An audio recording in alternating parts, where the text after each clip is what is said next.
Hare Krishna. So, welcome everyone for our Tuesday evening Bhagavad Gita discussion.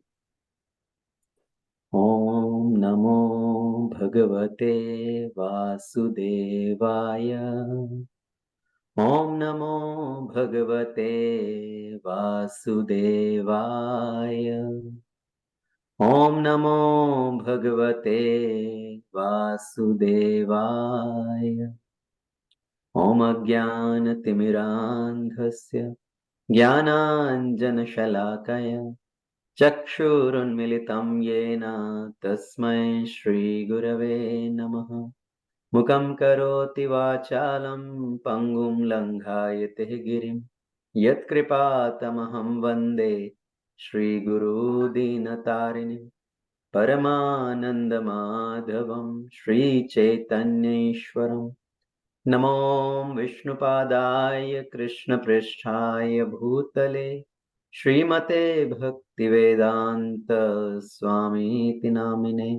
नमस्ते सरस्वती देवी गौरवाणी प्रचारिणे निर्विशेष शून्यवादी पाश्चात्य देशतारिणे।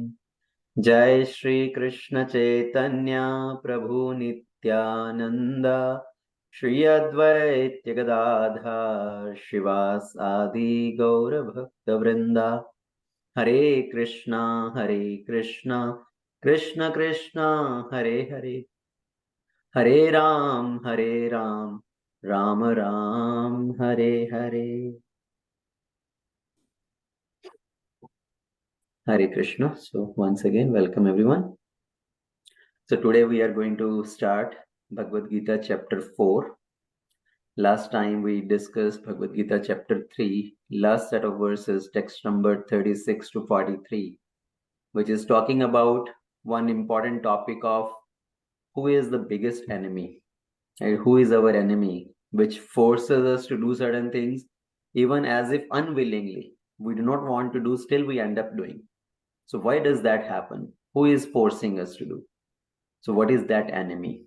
And then where does that enemy hide? Right? Krishna described what is that enemy and where is your enemy hiding?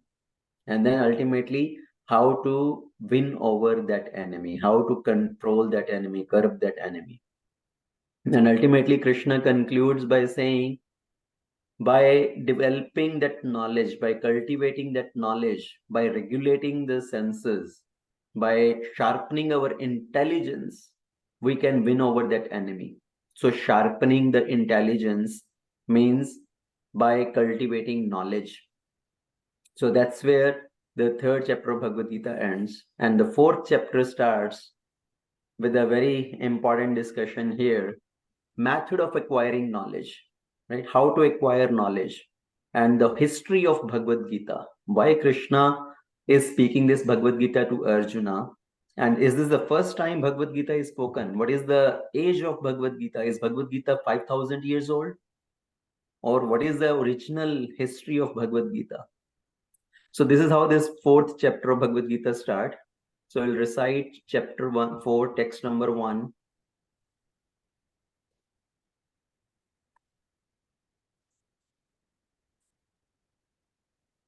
Shri Bhagavan Uvacha Imam Vivasvate Yogam Proktavanaham Avyayam Vivasvat Manve Praham Manur Ikshvake Abravit.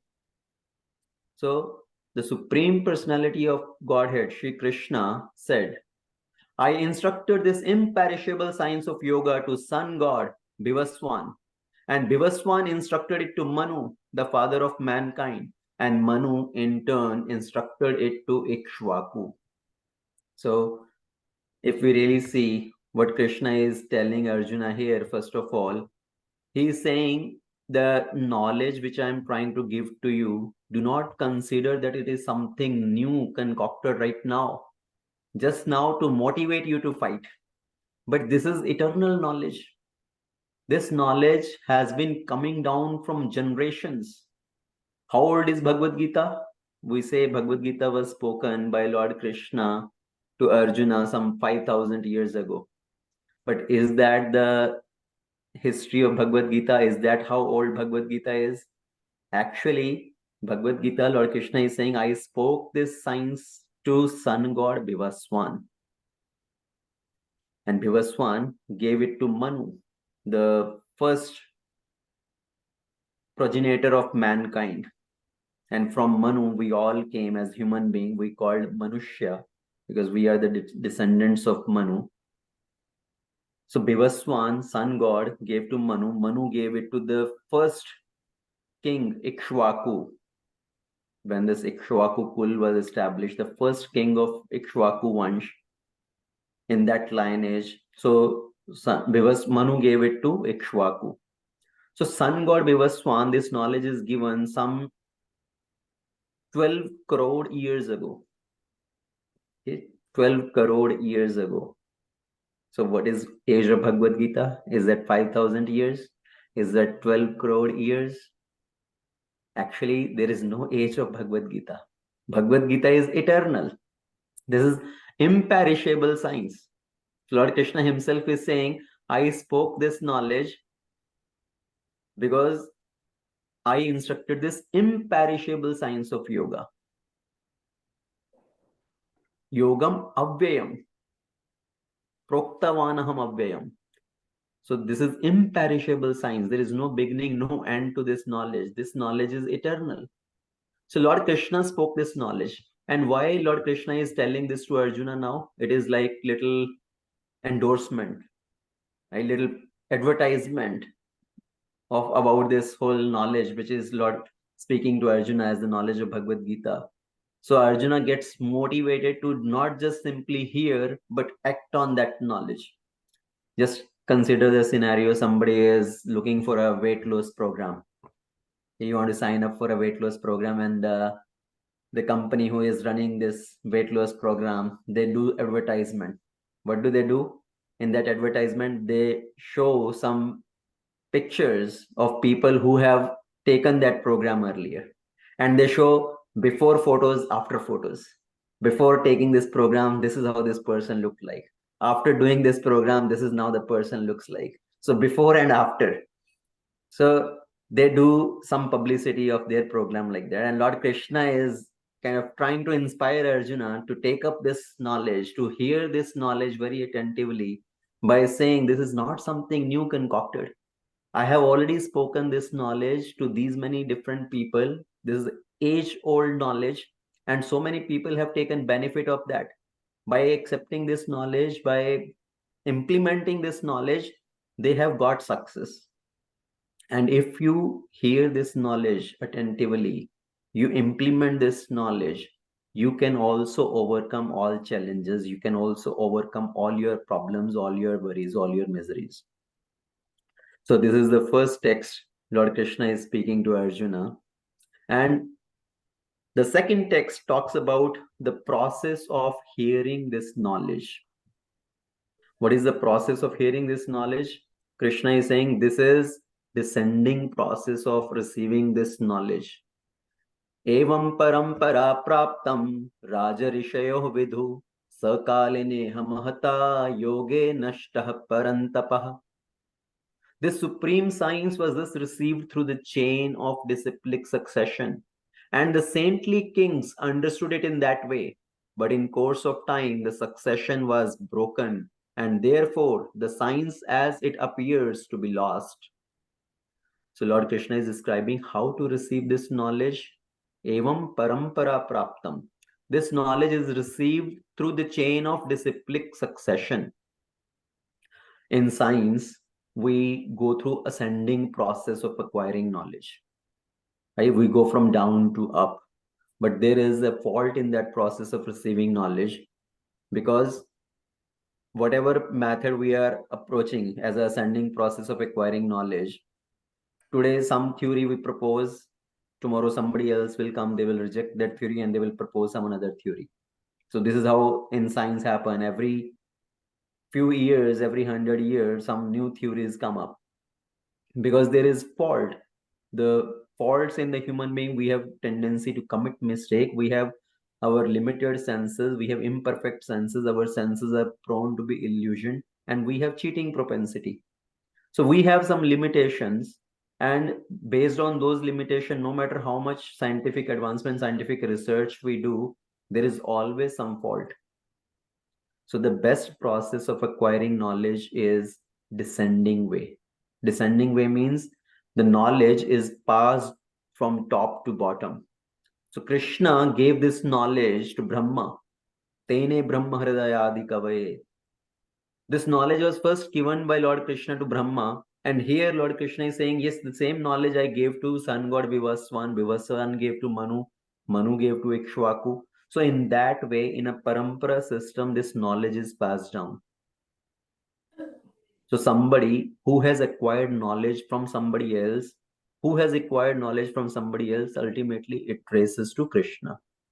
This knowledge ultimately is coming from the Supreme Lord, who is the father of all the human being, all the living species, all the different species of life.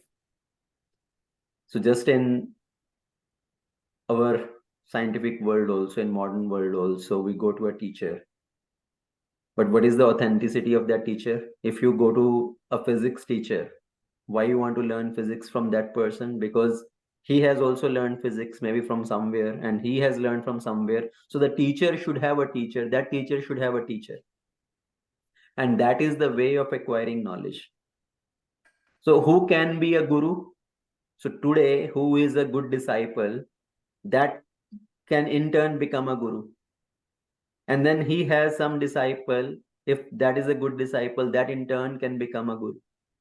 So today's disciple have first, for a person to become a guru, he has to become a good disciple first.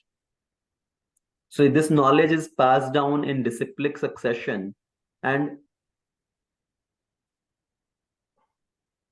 how this knowledge is passed down, that is disciplic way. And Krishna is saying, Raja Rishayo Vidu, Evam Parampara Prapte. This knowledge was passed down to whom? To what kind of people? Raja Rishayo Vidu. Somebody who is Raja Rishi. What is the meaning of Raja Rishi? See, Raja means somebody who controls others. Rishi means who has control over himself. So Raja means who is the controller of external world. Rishi means who is the controller of internal world. Raja means somebody who is enjoying, and Rishi means somebody who has renunciation, vairagya. So Raja Rishi, somebody here, Prabhupada translates as saintly king. Somebody who is a saintly king. So Rishi means saintly, Raja means the king. So significance of this word Raja Rishi, because Raja controls the outer world, Rishi controls the inner world. When both these qualities integrate into one person, that would be Raja Rishi. So not being, to be able to take care of their citizen, but at the same time internally renounced, detached. So king doesn't mean somebody has opulences and become attached to that. So Raja Rishi means somebody who has the opulences, but externally he is taking care of the citizen, but he is completely detached. He is responsible, but at the same time renounced. That is Raja Rishi.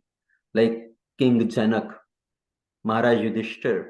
So they have the whole kingdom to rule over. They are taking care of their citizen. They are fulfilling their responsibility, but at the same time, they are not attached to their opulences.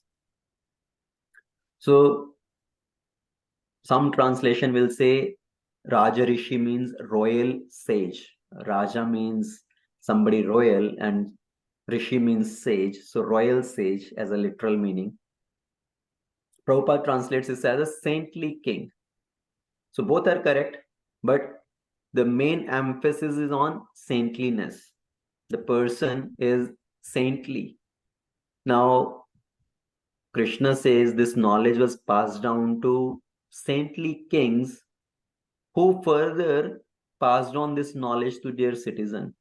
Because somebody who is at the leadership position, if that person understands the importance of this knowledge, they understand and then implement this knowledge, then all the citizen can lead their lives in a proper way.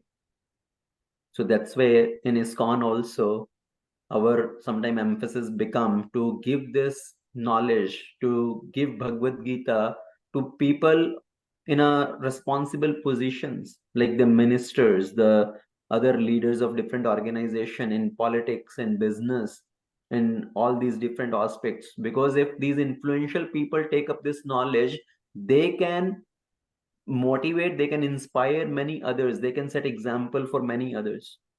But does it mean that ISKCON focuses primarily on giving this knowledge to only this category of people? That ISKCON means we want to only deal with people who are rich, who are educated? No, that is also not true.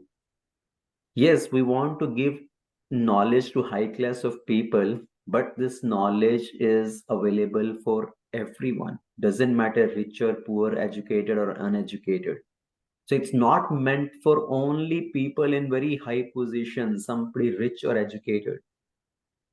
No temple, no ISKCON temple have guards at their door to check what your qualification is, how much money you have in your bank balance.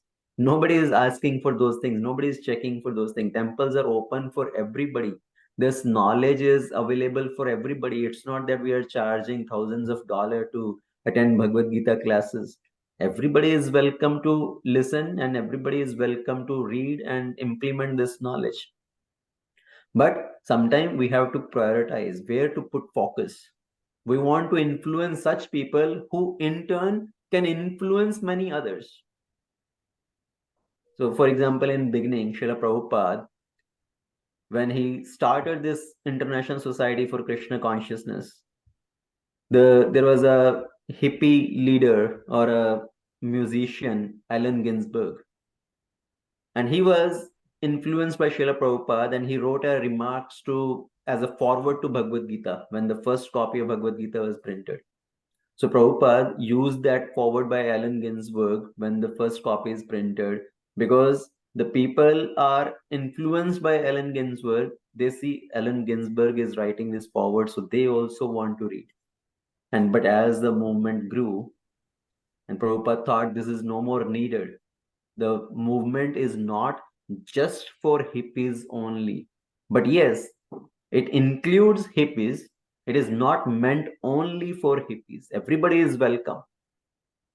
So sometimes we put our focus, we put on our priority. We want to influence such people who in turn can influence many others.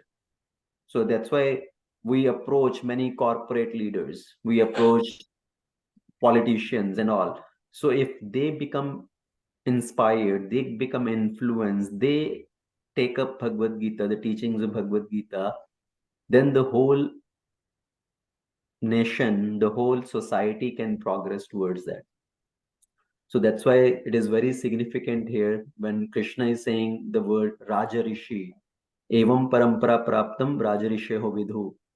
And also the next part which Krishna is saying, that somehow this chain of disciplic succession was broken with time. Sakaleneha mahata yoge nashtah parantapa. In course of time, the succession was broken, and therefore the science as it appears to be lost. So what does it mean that the succession was broken? Is this the knowledge is completely lost? What does it really mean is, with the influence of time, lesser and lesser people are attracted towards this knowledge. When nobody is listening to or accepting this knowledge, of course, it diminishes over time. So that's how this chain is broken over time, and this knowledge appears to be lost. Just like if there is a heavy luggage and you want to pull it with the chain, and in the chain if there is one ring weak, एक कड़ी थोड़ा उसका कमजोर है, what will happen? No matter how much force you put, because that one link is weak, that's not be able to pull that whole heavy luggage, because that link is going to break. So same way, if there is a in the system of passing down this knowledge, if there is a weak link, somebody is not able to grasp this knowledge and not able to pass down this knowledge, that disciplic succession is broken.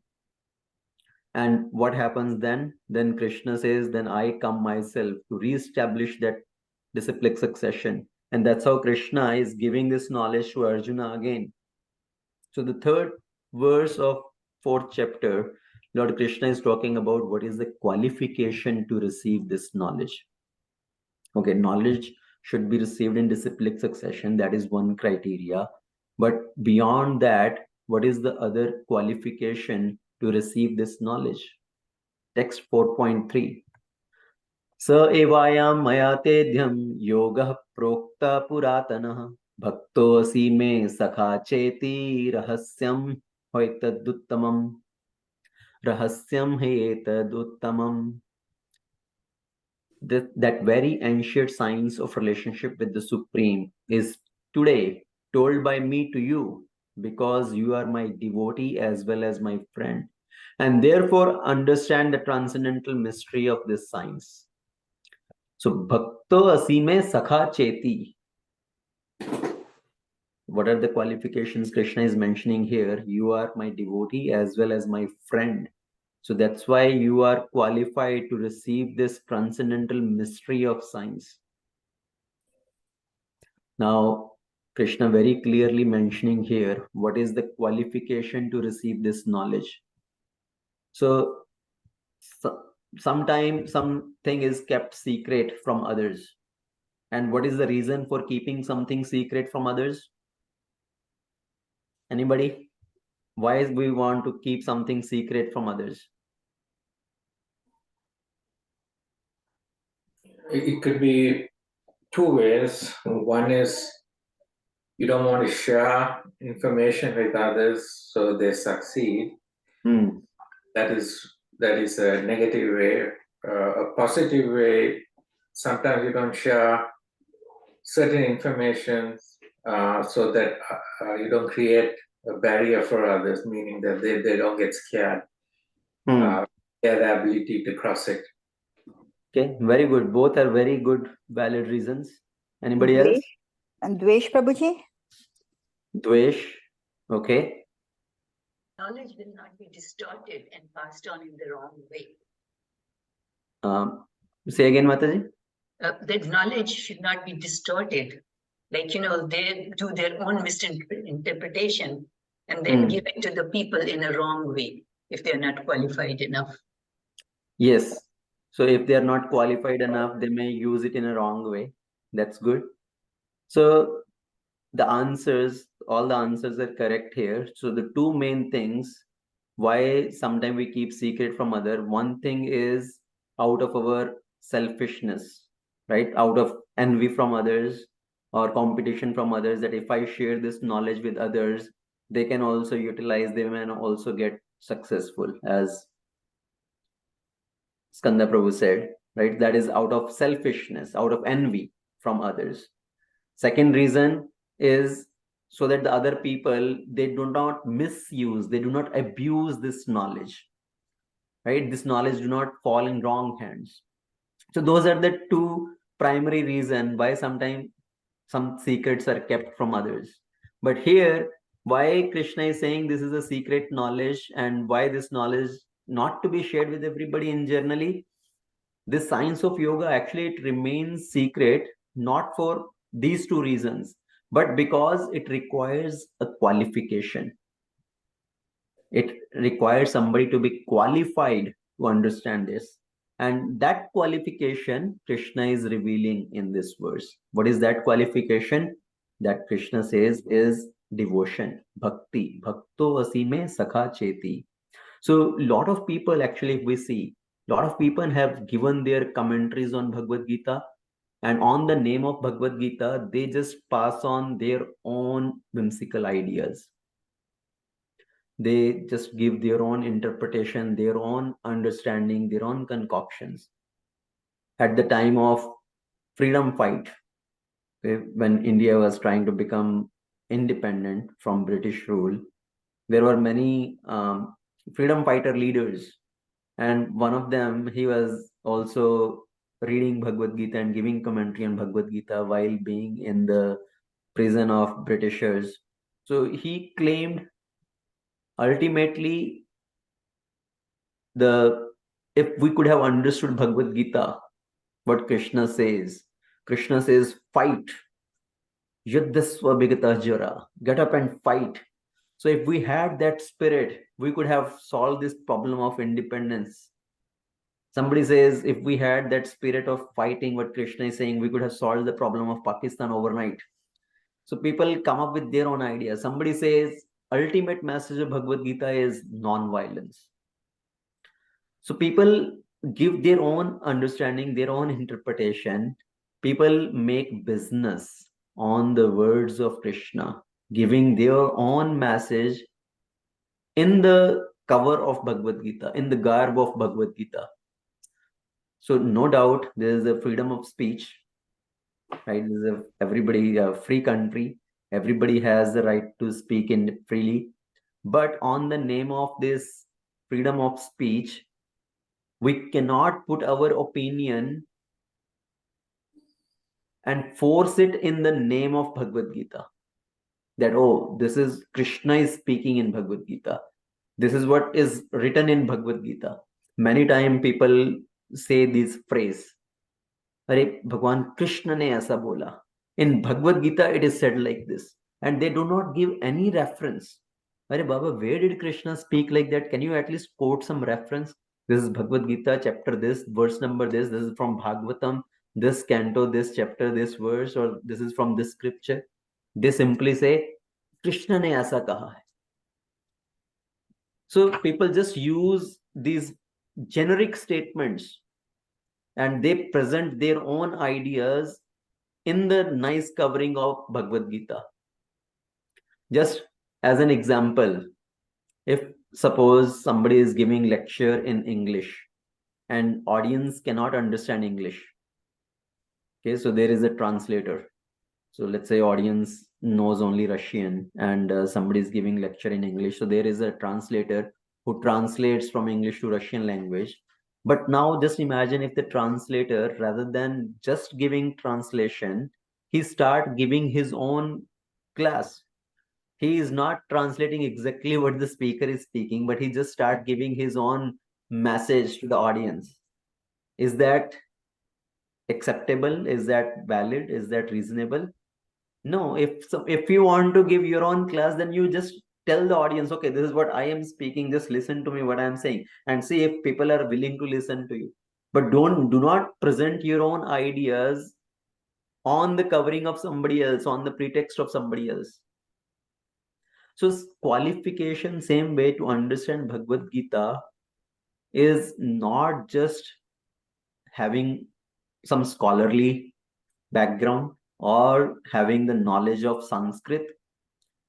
So Krishna is not saying if you are a good scholar of Sanskrit, if you are a good scholar of philosophy, Nyaya, Gyan and all that, Artha, then you can be a good you can understand Bhagavad Gita nicely. No. So the ticket to understand Bhagavad Gita is not Sanskrit, is not our scholarship, is just the devotion. Yes, little knowledge of Sanskrit is better, is recommended. So at least we can read the actual Sanskrit text also. So it is a good pretext, prerequisite, but it's not the requirement. It is not the only criteria that Sanskrit, somebody knows Sanskrit and they can understand the message of Bhagavad Gita. Sometimes people claim, oh yeah, I like to read original Sanskrit text. I can understand, I can read Sanskrit. Okay, well, you may be able to read Sanskrit, but are you able to understand the real in-depth message behind that? What is being spoken in a particular context at a particular time? Okay, so just like if somebody is an English professor and he picks up a quantum physics book, because the book is written in English, can that person claim that I know everything about quantum physics? It may be written in English, but you are not the expert matter of that subject. So same way, book is written in Sanskrit doesn't mean just knowledge of Sanskrit is enough to understand that. There is a qualification, there is a criteria to understand Bhagavad Gita, which Krishna is telling in this verse. Bhakto asime sakha cheti. One need to have devotion with me, and devotion can be in any particular rasa. There are 5 different rasa: Shanta rasa, Sakhya rasa, Vatsalya rasa, Madhurya rasa, Dasya rasa. So there are these 5 rasas, and Arjuna is in particular Sakhya rasa. So Arjuna is a devotee in Sakhya rasa. So the qualification is to become a devotee of the Lord. Another example, if somebody is traveling in a train, and as he is traveling in the train, at a particular point, the TT comes, and the TT asks for your travel ticket, please show me the ticket. And this person start telling, oh, do you know I am graduate from IIT Bombay? Okay, very good, sir, but where is your ticket? Oh, you do not know me. I am the gold medalist from IIT Bombay. Oh, very good, but sir, where is your ticket? Arey Baba, you don't understand. Actually, I had the top placement out of the whole campus. I got selected with so many companies in campus placement. Okay, everything is good, sir, but where is your ticket? So somebody maybe from a best university, best college, topper, having so many degrees, so many nice offers from different companies, but to travel in the train, there is a particular qualification. And that qualification is you need to have a ticket to travel in that train. So same way, for understanding Bhagavad Gita, to ride on this journey of Bhagavad Gita, we cannot claim that I am a very big scholar, I am the topper from this institute, or I know Sanskrit and I know this and that. The qualification simply is devotion in heart, not having envy towards Krishna, which Krishna further explains in 9th chapter of Bhagavad Gita. Again, Krishna mentions this is the most confidential knowledge, and I'm giving that knowledge to you because you are my friend, my devotee, and you are free from envy. You do not have envy in heart towards me. So that is the qualification to understand this message of Bhagavad Gita. Now, after Krishna says this, so previous 2 verses, what has Krishna mentioned? That I gave this knowledge to sun god Vivaswan, and in that way this knowledge was passed down. So hearing this, Arjuna raises one question. So what is the question of Arjuna? Text 4. Arjuna uvacha aparam bhavato janma param janma vivasvatah katham etad vijaniyam tvam adhau proktavan iti. So what is Arjuna saying? The sun god Vivaswan is senior by birth to you. So how can I understand that in the beginning you instructed this science to him? So one thing to understand here, is Arjuna doubting Krishna? Is Arjuna not accepting the words of Krishna? So why Arjuna is saying this? Let's understand the mood. Why Arjuna is putting forward this question, putting forward this doubt.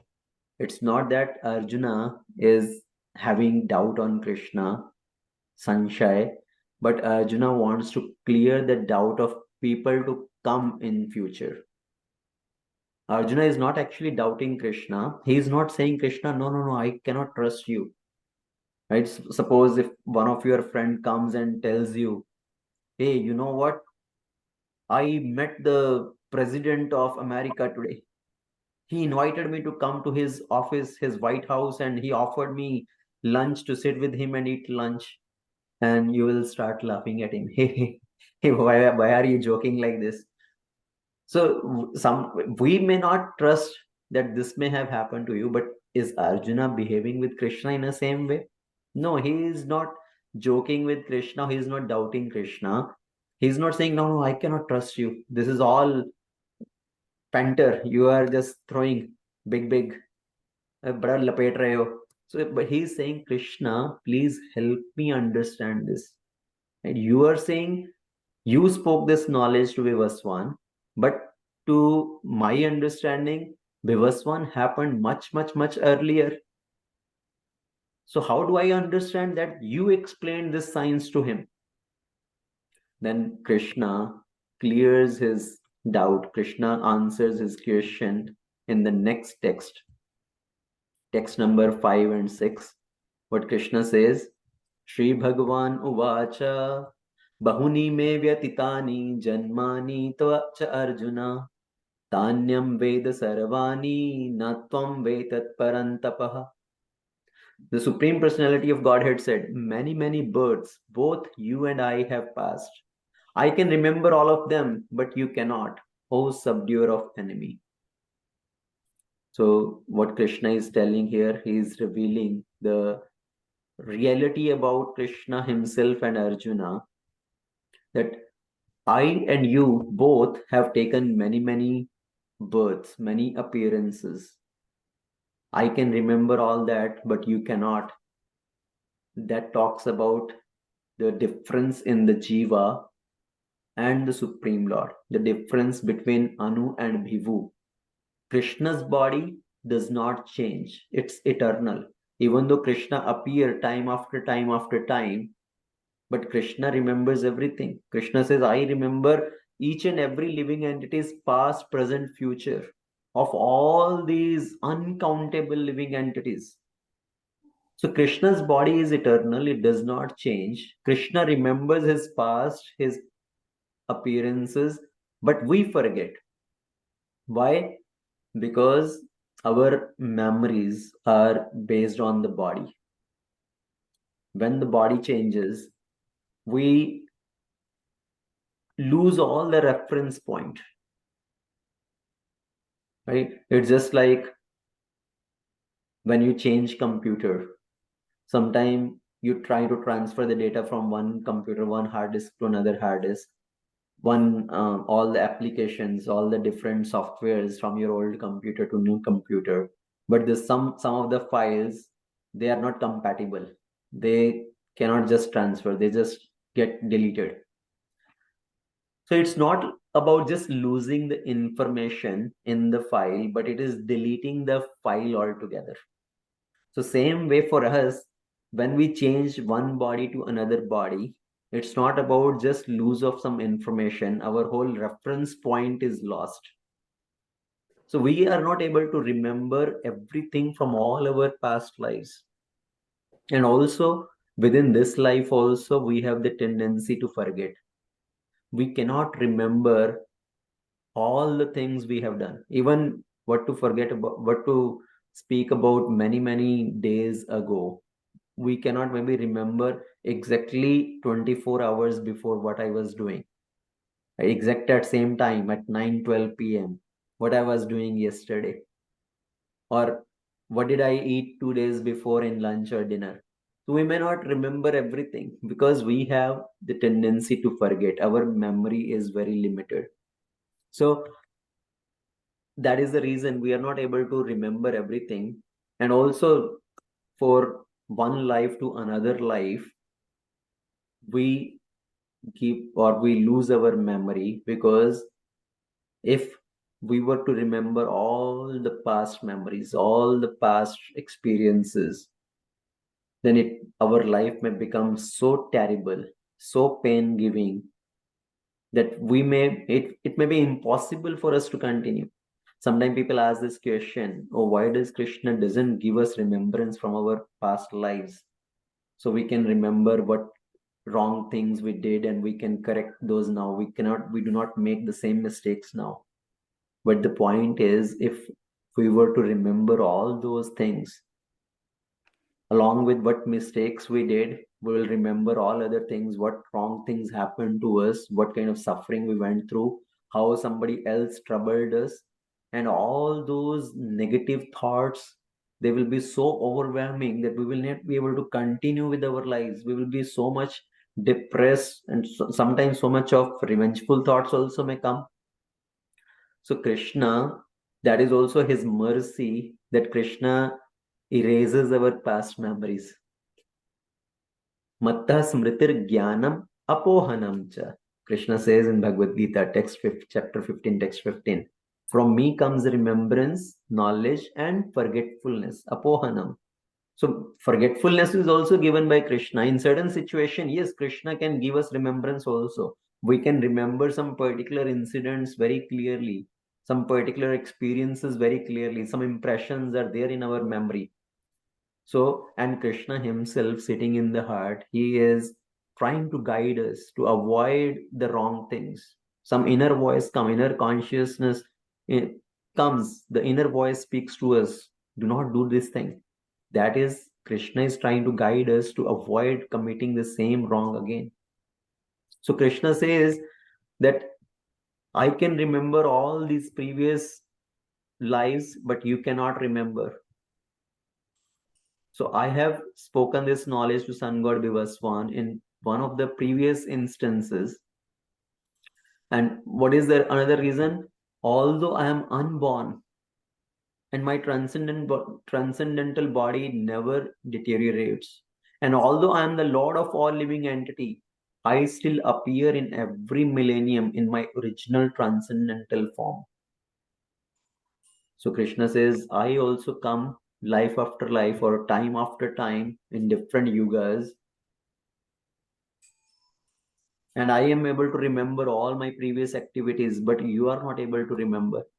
And that is where now text 7, 8, 9, three very important verses come, which is Krishna is telling why he appears, when he appears, and what does he do when he appears. So the famous verses of chapter 4, text number 7 and 8, I think many of the Hindus, they remember at least these two verses, if nothing else. So many people have memorized these two verses at least. So anybody will like to recite chapter 4, text number 7? Yada yada.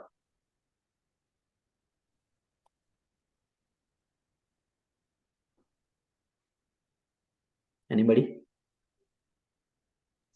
Hare Krishna Prabhuji. Yada yada hi dharmasya glanirбhavati bharata abhyuthanam adharmasya tadatmanam srijamyaham. Hare Krishna. Oh, very good. Anybody else?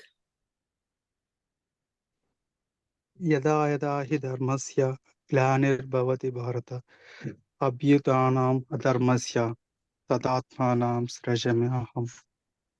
Okay, thank you, Stishro. So this verse is very famous, right? In B.R. Chopra Mahabharat, in the beginning, this verse, these two verses are recited. So everybody became familiar with these two verses. Chapter 4, text number 7 and 8. So text number 7 is Yada yada hi dharmasya glanir bhavati bharata abhyuthanam adharmasya tadatmanam srijamyaham. So yada yada, whenever and wherever. Yada yada hi dharmasya glanir bhavati.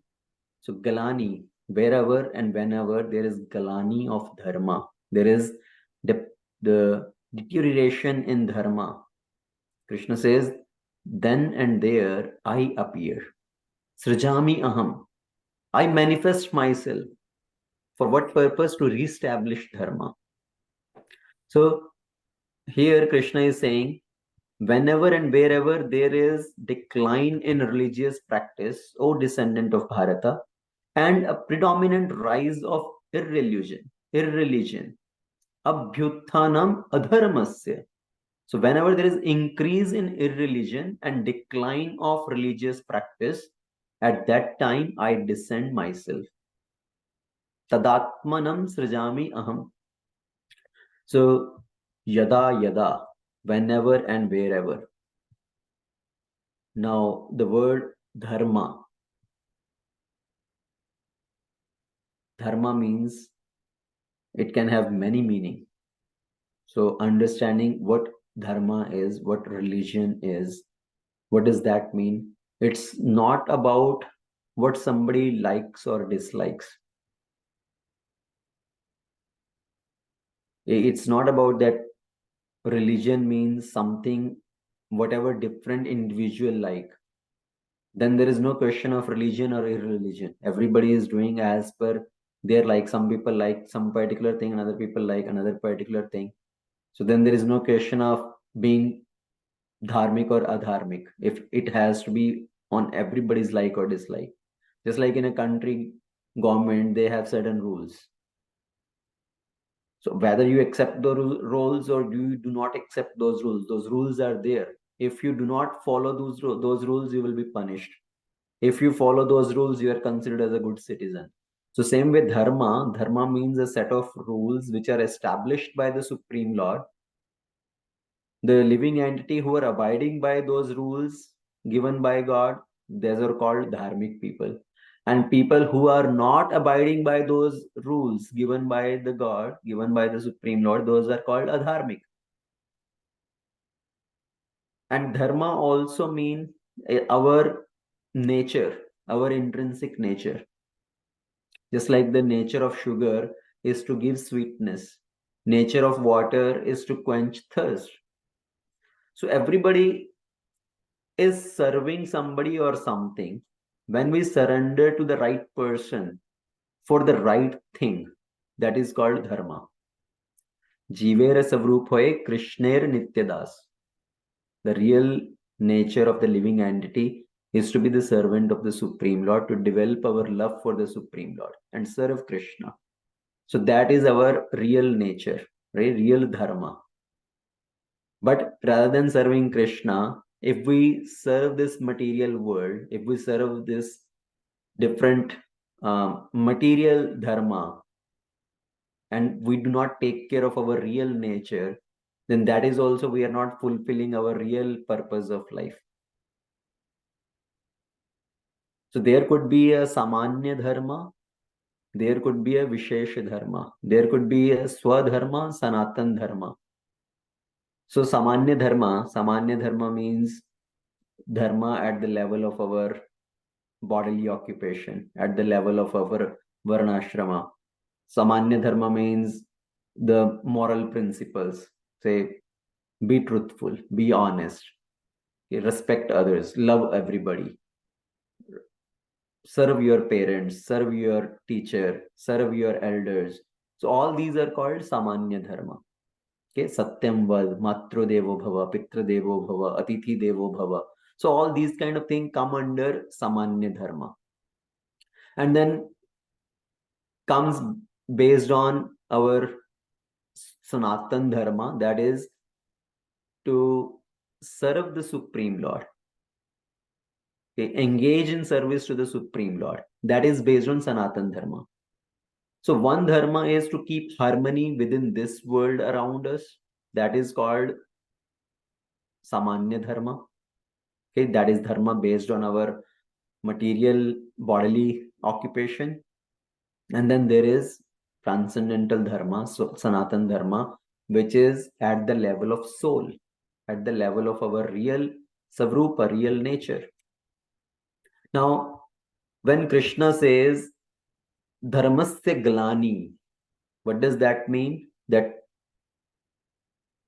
the decline in religious principle, that is the decline in the social arrangement by which the people practice these principles of spirituality. Right? That is decline of dharma. Just like sugar's nature is to give sweetness. But rather than giving sweetness, if the sugar start giving bitter taste, that is glani of sugar's dharma.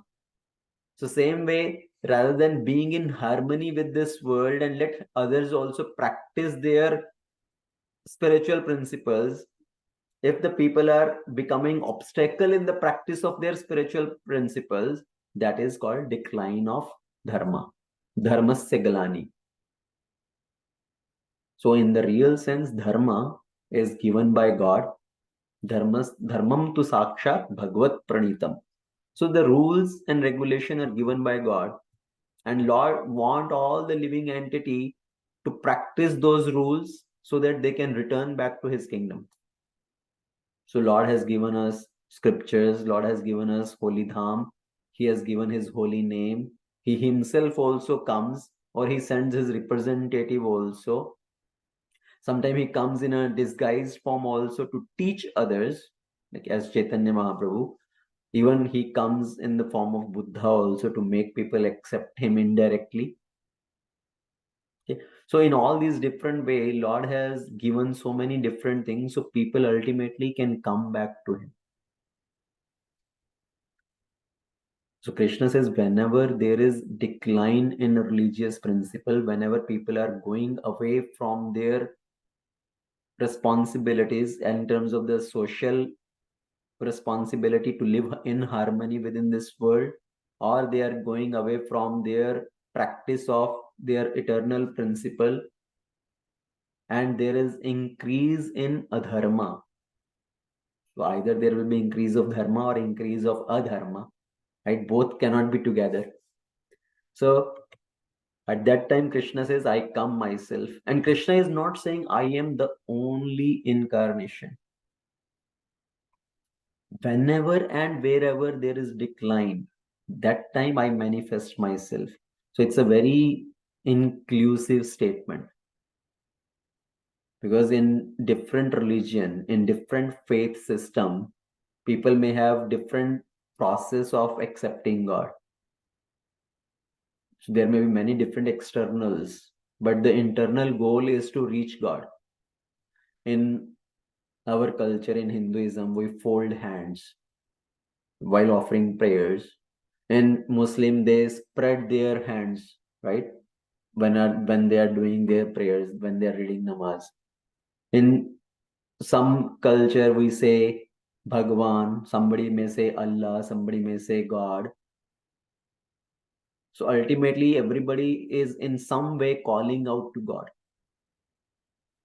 But if somebody start claiming now that you say only Allah, otherwise I will kill you. You surrender to Jesus only, otherwise you are going to hell. Otherwise you are going to be rot in this world for eternity.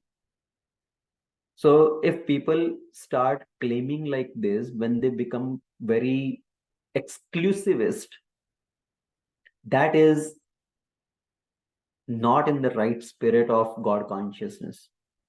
On the name of God, on the name of religion, then there are fights.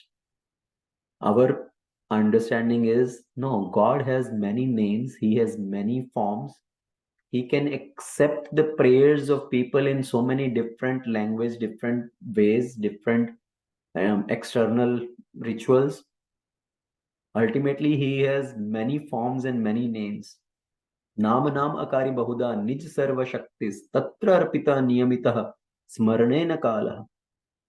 So Chaitanya Mahaprabhu prays, oh my Lord, your holy name alone can render all benedictions to the living being. You have manifested, you have invested all your potency in your holy name. Nama nam akari bahuda nij sarva shaktis.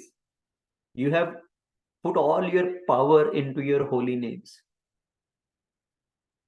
So it's not that God can accept our prayers only in one particular form, in only one particular name.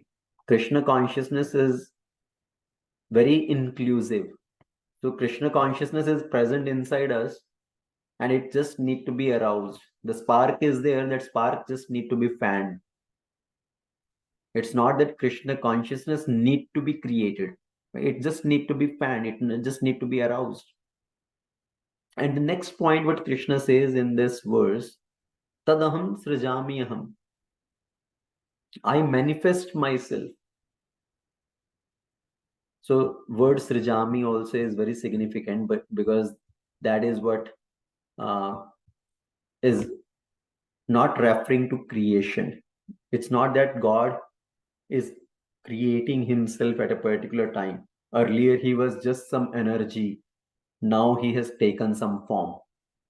Right? That's what is the misconception many times, that people say, oh, God just appeared now in this particular form. Before that, he was just some energy. He is just some Brahman, just some Brahma Jyoti, some light. Now he has accepted this particular form. No, Krishna has the form always. He just manifests at a particular place at a particular time for fulfilling a particular task.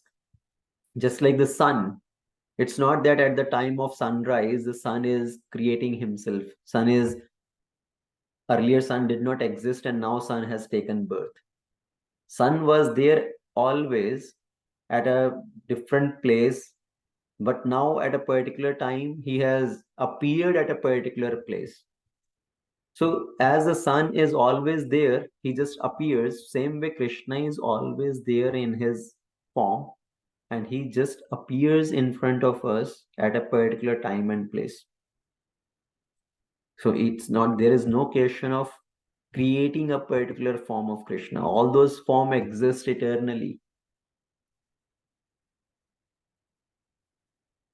So in the next verse, now 4.8, Krishna is going to talk about the purpose of his appearance.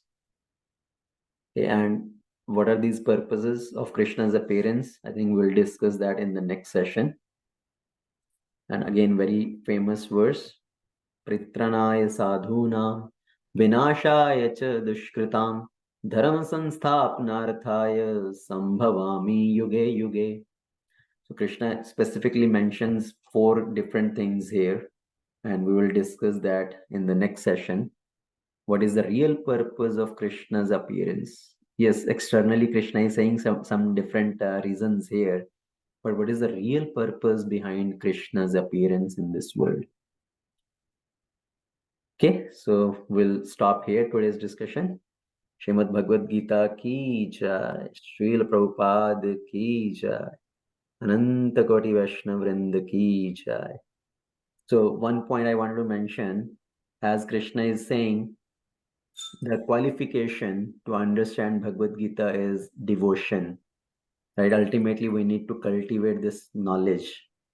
And while cultivating this knowledge, we need to be open-minded and focused on the message of Bhagavad Gita. Listen to the authority and be able to accept and appreciate that message. Once one guru was speaking this Bhagavad Gita to the disciple, and they are discussing something, and guru is speaking on the Gita Mahatmya. There is Gita Mahatmya which speaks about the importance of Bhagavad Gita, and he recited this verse: Sarvopanishado gavo dogdha gopalanandana parth vatsa sudhir bhokta Gitamritam mahat. So he spoke this verse and he was explaining the meaning. After explaining all that, he asked the disciple, okay, so did you understand everything? And the disciple said, yes, Guru Maharaj, I have understood everything, but I have one question. You were explaining, so I have understood, yes, this Gita is very important. Krishna is churning the Upanishads to give the essence. So I was trying to understand, or I was still thinking about, you mentioned about do gadha. Who are these two gadha? Gita Upanishado gavo do gadha. So who are these two gadhas? Guru also told this disciple, actually these two gadha, one is you whom I'm speaking, you are one gadha, and I am one gadha whom I'm speak to one gadha. एक तो तुम गधे हो, दूसरा मैं गधा हूं जो एक गधे को समझाने का प्रयत्न कर रहा हूं. So what is the moral of this? So when we are listening to the message of Bhagavad Gita, the attention should be in the message, not kind of dissecting the words of Bhagavad Gita and trying to put our own interpretation on that. So he's saying dogdha. Dogdha means milk, dugdha, but he dissected the words. Do gadha. Do gadha. So rather than trying to put our own concoction into certain things, trying to absorb in the message of Bhagavad Gita and understand in that same spirit what Krishna is trying to speak. Otherwise, the whole message will be lost. Okay, so with that, I will stop here. So if anybody has any question, comment, please feel free to add. So, Prabhuji, you said there are 5 relationships and Arjuna's relationship with Krishna. You used a particular word. Does that mean friendship or? In friendship, Sakhya. And what are the other four? So first one is Shantaras. Shantaras means neutrality. I accept God, but I have no clear understanding of God or no relationship with God. Yes, I accept God does exist. I accept, but I have no relationship with God. That is called Shantaras. Second one is Dasyaras. Dasyaras means I accept God and I want to serve God. I accept myself as a servant of God. Okay, that is Dasyarasa. Third one is Sakhyarasa. Sakhyarasa means developing a friendship with God, treating God as my dear friend. That is called Sakhyaras. Fourth one is Vatsalyaras. Vatsalyaras means having parental affection towards Lord. I am very concerned about God. I treat him as my child. If I don't feed him, he will get sick. If I don't bathe him, how will he take care of himself? So having parental affection towards God, like Yashoda Maya has towards Krishna.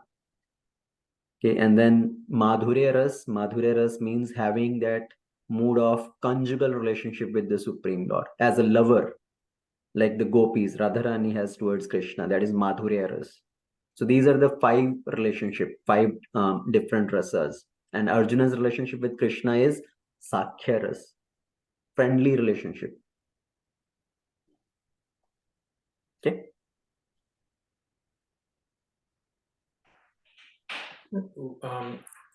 In certain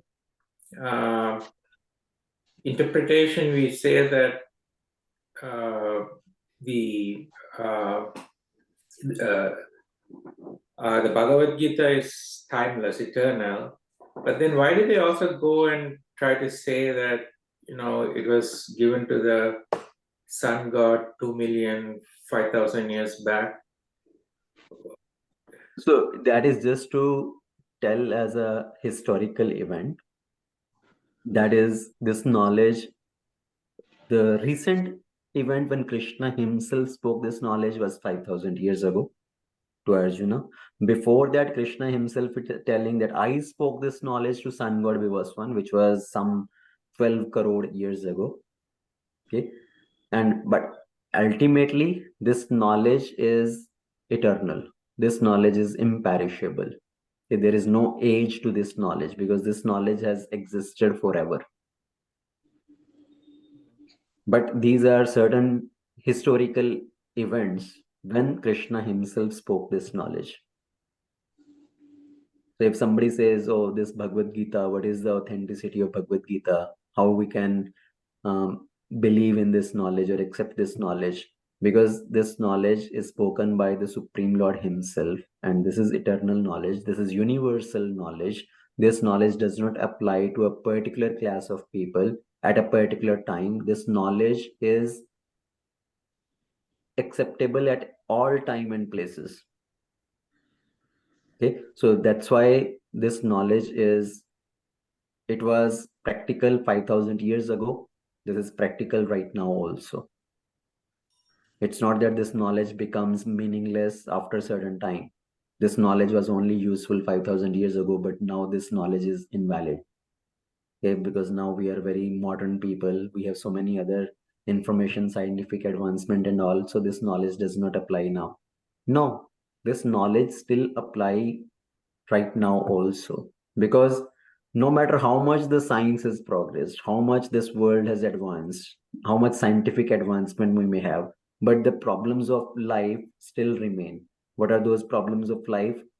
Birth, death, disease, old age. No matter how much science has advanced, has these problems been solved? Can they stop death? Can they stop people from getting diseased? Can they stop people from getting old? No, we can do little patch up work, right? That's all we can do. We can try to give some capsules, some medicine, some injection, put people on ventilator and try to keep them for a little longer. So we can do all that patch up work, but scientific advancement cannot stop these problems altogether. Death, disease, old age, and birth. So that's why the knowledge of Bhagavad Gita is true forever. And Krishna says in Bhagavad Gita, Janam Mrityu Jara Vyadhi Dukha Dosha Anudarshina. One should try to see the good and bad in these things, the faults in these things, and try to come out of this cycle. And then one last quick question is, you spoke about Raja Rishi, and then one of the people who you mentioned was Yudhishthira Maharaj. King Janak and King Yudhishthira Maharaj, yes. But Yudhishthira Maharaj is the one who gambled, right? Yes. And so that is one of the regulatory principle. You shouldn't do that in Krishna. Right. Does it have another meaning, or am I just reading it wrong? No, that is true. So yes, Yudhishthira Maharaj did gamble, and that is what Krishna is trying to show to the world here, that even a person of the caliber of Yudhishthira Maharaj, if he also acts in that way, if he also takes to that step, what kind of problem he has to suffer, and what to speak of people like us if we follow these pillars of irreligion, which is gambling, illicit relation, intoxication, meat eating. So if we break these principles, how much problem we have to face.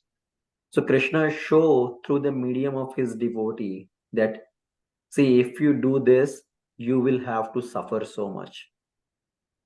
So that is as a lesson for others.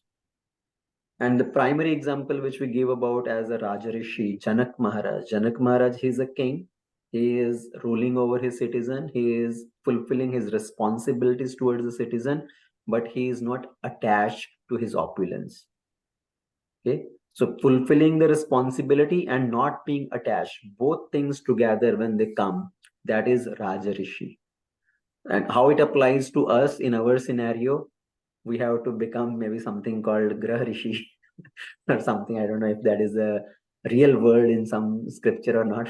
Grah Rishi means staying at home with family, taking care of family, fulfilling our responsibility, but at the same time, not getting attached. Okay. Thank you, Prabhuji.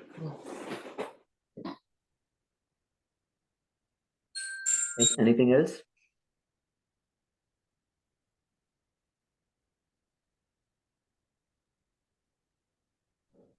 Hare Krishna, Prabhuji. Yeah, Hare Krishna, Prabhu. So, Prabhu, there are multiple.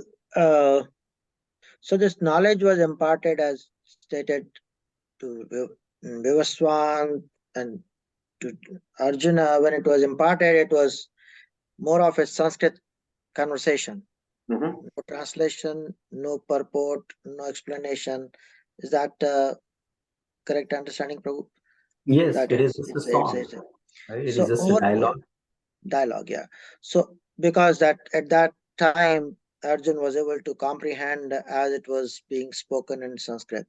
Now over the ages, the need of interpretation, translation is needed to explain that to the masses, to the people who have the less intelligence or than that.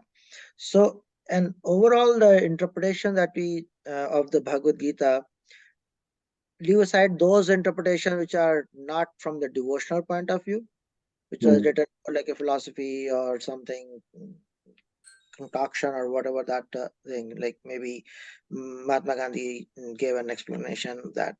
But the interpretations which were given by the rishis over last, maybe say 1,000 years, 2,000 years or so, for that masses, are they also to be, because at that time, as you said, when Lord came as, say, Lord Buddha, so at that time it was not that he's a supreme Lord. He didn't say that he's the supreme Lord, or he didn't say that Lord Krishna is the supreme Lord. But those interpretation which has come over such ages, maybe by Shankaracharya written thing, or perhaps Gorakhpur. But is there any way to see that these are the ones which can be treated as a qualified interpretation other than the Bhagavad Gita as it is So there are many different interpretations available. First thing is accessibility. How many of those are accessible for us in a particular language which could be comprehended by us, right? So if, let's say, world these days primarily depend on English. How many people even know many other languages? How many of us can read Tamil or Telugu or directly Sanskrit? So many of those previous commentaries, they are in a particular language, okay, which is first of all not accessible to us. Let's say now Vishwanath Chakravarti Thakur and Baldev Vidyabhushan. They also have written commentaries on Bhagavad Gita. Bhaktisiddhanta Saraswati Thakur, he has also written commentary of Bhagavad Gita. Now, those commentaries were in a particular language, maybe in Bengali or some particular text, which is not accessible for everybody, not readable by everybody, unless somebody translates that into English. And beyond that also, many of those writings are maybe lost over time.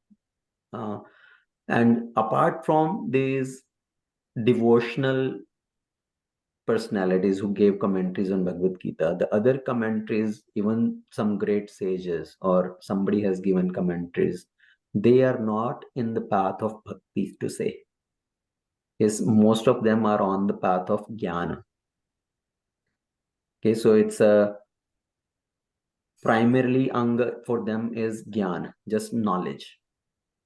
And it's not, the ultimate focus is on not on devotion. So there is Jnana Mishra Bhakti, there is Karma Mishra Bhakti, and then there is a Shuddha Bhakti. So when karma is the main ingredient, and yes, there is a little tinge of bhakti also in that, that is called Karma Mishra Bhakti. Then Jnana Mishra Bhakti means when primary element is Jnana, and yes, there is element of devotion also there, but the primary element is Jnana. And then primarily element of bhakti is there, that is called Shuddha Bhakti. So unless that element of bhakti, the primary focus is bhakti, the real message of Bhagavad Gita, the real intention of Bhagavad Gita cannot be conveyed. So when Prabhupada gave this Bhagavad Gita as it is, and in UK, okay, when this Macmillan Publications, they released this Bhagavad Gita as it is. First 2 months, 30,000 copies of Bhagavad Gita as it is sold, track record. And the publishing company, they wrote a letter to Srila Prabhupada that what is the reason this Bhagavad Gita is becoming so popular and all other versions of Bhagavad Gita, they are dying down. Not much interest in that. And this particular edition of Bhagavad Gita, this particular commentary is becoming so popular. And Prabhupada said, because this Bhagavad Gita is as it is conveying the mood, the intention of Lord Krishna, the way he has spoken, without giving one's own concoction, one's own whimsical ideas.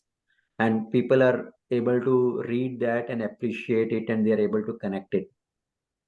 So that is the reason this particular edition, Bhagavad Gita as it is becoming so popular. And now also we see all over the world, the highly read version of Bhagavad Gita.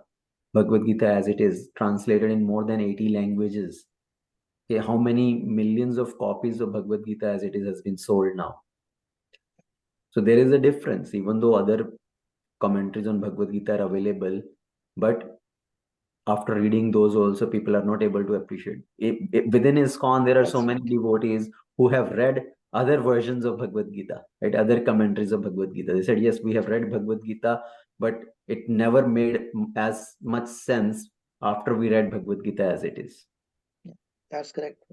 I mean, I before reading or getting introduced to as it is, I read the Gita Press Gorakhpur Bhagavad Gita. It's explained, or it's more of translated as a word-to-word translation. So I would treat that translation maybe as it is, but as a comprehension, your comprehension get lost because it doesn't explain that that way that it can reach the low intellect person like me. Right. So the verses, they cannot change. And translation also to some extent, yes, that is accurate. But when they convey their own message, the commentary, that's where the hodgepodge, the golmaal happens. right? Yes, that's it. Thank you, Prabhu. Okay, anything else, or we will end it here? Okay, thank you very much. Yes, Vijay Prabhu. I mean, the script which we call as Devanagari, that is in the original. Means, whatever Sanskrit is there, it was all in the same form, or the script was different. Is anything? No, this is same Devanagari only, Sanskrit only. Okay. I mean, now, if we see how much of the world population is able to read Devanagari, right? Even in India, if we say 140 crore population, out of those 140 crore population, how many people know Sanskrit? Except Hindi and Sanskrit, there are still differences. Devanagari is the basic script, but Sanskrit goes at a different level. So how many people out of 140 crore people really know Sanskrit?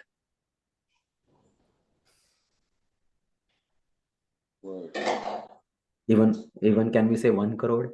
No, that will be too much to say.